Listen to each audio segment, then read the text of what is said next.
Bonjour à toutes et tous. Donc, Elaya est une société de gestion en venture capital active depuis 17 ans maintenant. Notre métier, ce qu'on préfère, c'est la tech, la deep tech, spécifiquement sur le segment B2B et pour des entrepreneurs qui ont une ambition globale. Pour ce faire, nous avons donc à peu près 450 millions sous gestion, sous deux lignes d'activité.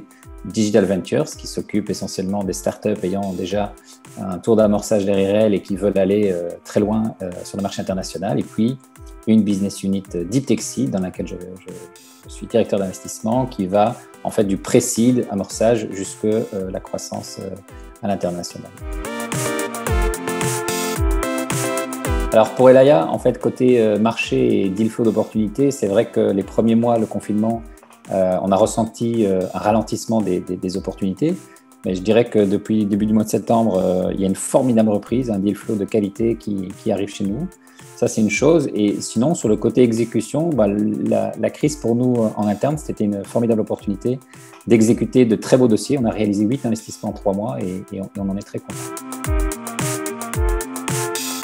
Pour Elaya, les fondamentaux et les critères d'investissement n'ont pas du tout bougé. Donc, on est toujours à la recherche d'entrepreneurs ambitieux qui veulent développer le marché international et qui sont propriétaires d'une tech qui constitue une vraie barrière à l'entrée pour adresser ce marché. Je dirais, par contre, ce qui a changé au travers de cette crise, ce sont les secteurs de prédilection. Et aujourd'hui, ce qu'on voit ressortir très clairement, comme si on peut dire les vainqueurs de cette crise, ce sont des secteurs tels que le retail tech, bien entendu la santé le digital pour la santé, la transformation digitale et également tout ce qui est autour de la technologie du cloud computing.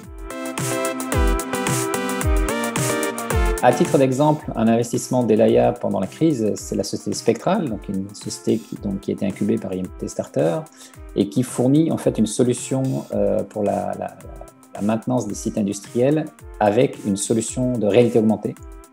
Donc, ce qui est tout à fait génial dans cette solution, c'est qu'en fait l'opérateur qui arrive sur site voit immédiatement là où il doit intervenir et peut charger les protocoles, les guides d'entretien pour les pièces défectueuses sur lesquelles intervenir. Et ce qui est également utile, c'est qu'il peut interagir également avec des collègues plus seniors qui peuvent le guider et ceux-ci peuvent être à distance. Alors, un petit constat, Elaya, que l'on a observé sur les plus récentes opportunités du deal flow, quelque part, c'est que les entrepreneurs se focalisent mettent beaucoup plus en avant la proposition de valeur et le must-have des solutions qu'ils apportent, d'une part. Et d'autre part, ils font preuve d'une totale transparence. Donc, et on estime que c'est vital pour accorder la confiance dans cette période difficile.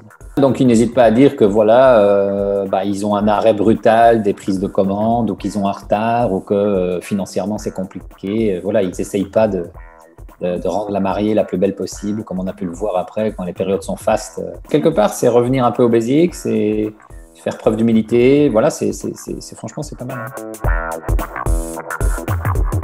Je dirais que d'une part, n'oubliez pas que si je prends une analogie, tout comme les bébés qui naissent, ils ont les anticorps de la maman pendant les premiers mois pour combattre les virus extérieurs. Finalement, vous serez chargé d'anticorps anti-crise.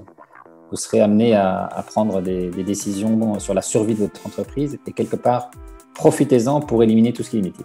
Simplifiez-vous la vie, concentrez-vous sur l'essentiel et c'est ça qui vous fera un grand succès.